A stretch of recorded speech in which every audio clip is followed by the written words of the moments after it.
those are my letters that go with me, and that's how I show up in this space.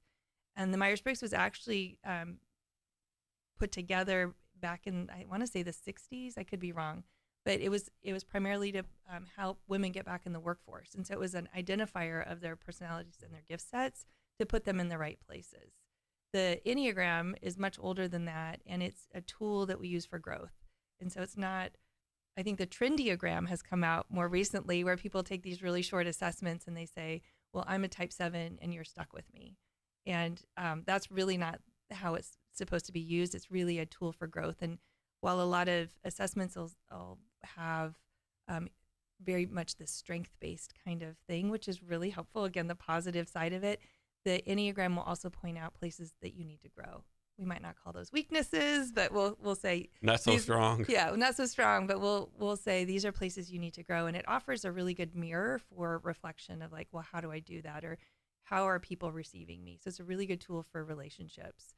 For instance, the 7, I'll speak to myself, is the vice is gluttony and the virtue is sobriety, which sounds horrible. It sounds so limiting to a 7, but I will collect things. Like I will collect books, or I'll collect quotes, or I just want more and more and more and more. And a couple summers ago, we were going to the St. Michel Winery to go to one of the concerts, or that it had just come out of it being advertised. Yeah.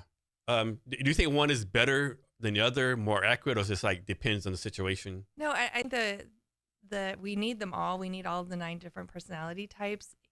Like the perfectionist, I need my CPA to be a perfectionist. Hopefully, right? I need my oral surgeon to be a perfectionist. But it's the like how you're growing or how you're aligning in that space or integrating yourself into becoming the best version of who you are.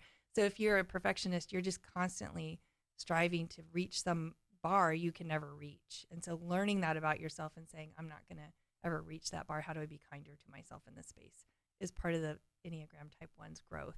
I think it's both. Okay. Yeah. So you can feel anxiety first before you can actually think about it. So I usually feel it in my chest. My chest gets tight. My heart starts to race. I might feel it in my throat a little bit too. Some people, feel it in their gut and have gut issues through anxiety.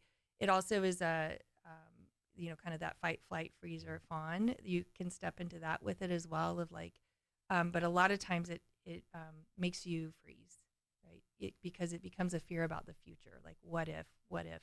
Do people get medicine for this, or is it something you have to overcome yourself with help of a therapist, or like how do people overcome this?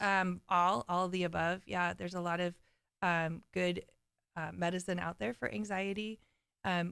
What I would generally say is when I'm seeing a client, we try to develop some tools around anxiety first, and how to do deep breathing, or how, like, if there has some social phobia, how to think ahead to go, where am I going to park my car? Where am I going to, and creating a narrative for them on that side.